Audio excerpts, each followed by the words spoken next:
So let's just talk about challenges you've experienced since you started out Yeah. as a business. Yeah, if you can highlight those for us. Wow. There's been a plethora, as you can imagine, right? Yeah. And you know, when you're starting, it's the biggest challenge is just being taken seriously, right? Okay. In simplistic terms, that's the biggest challenge. Like, can you get people to take you seriously?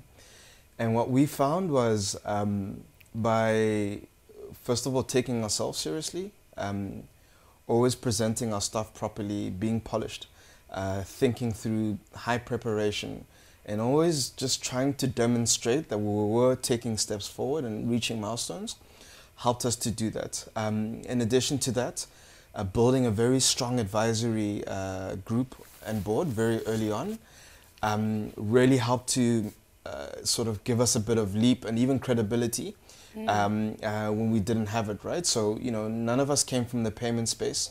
We started engaging, sort of old heads, experienced, known people from the payment space. Some of them literally came to join our formally as advisors. And when we had to talk to banks, this immediately gave us a green tick. They weren't even looking at us. They were looking at the other person, right? Wow. So these are just, and what's also quite fascinating is that when engaging advisors, when you find somebody who's ultra passionate about a subject area, for them to engage a team or a group of people who want to learn, who want to leverage that, it's a pleasure, right? Yeah. You're talking about what you're passionate about, and you're engaging a new set of people who want to learn. It's a great symbiosis, right? Yes. So being able to discover those people is very important.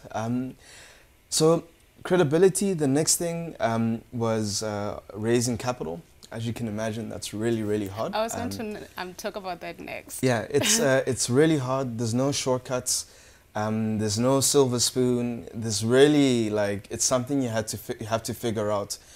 And we got rejected countless times, right? Like, you just to a point where you take the blow and you almost start smiling. You're like, you get used to it. You get used to it, but it's a very powerful thing to get used to because it means that you start developing a resilience towards pushing the envelope, and this is not just about fundraising, right?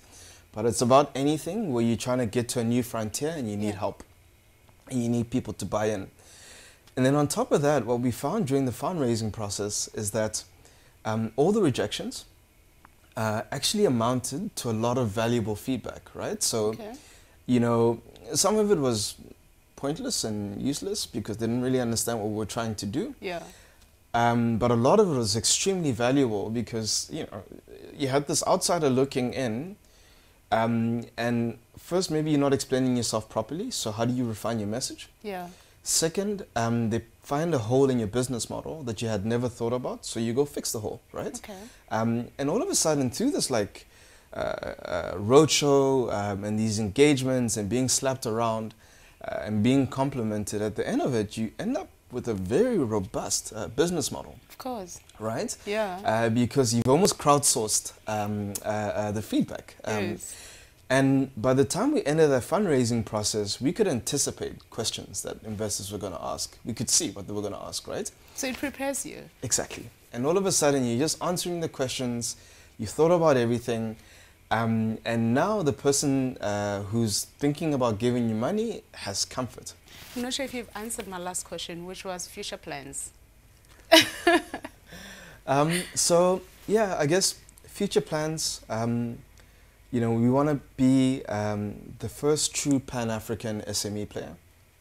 And we're on track to do that. We're going to be running some pilots in East and West Africa very quietly, just like we did here. So not going into too much detail there. Yes. But what I can tell you is that, from next year, you will start hearing a bit more about our Africa plans. What I can say is something very simple. Nobody's building tools for small businesses on the continent. It's just not happening, right? And you want to be first. We want to be first, and we want to be the partner of choice for these SMEs.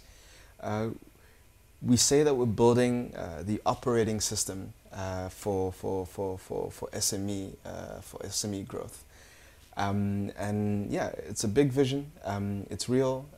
We're an African company, and we're really thinking big. Thank you.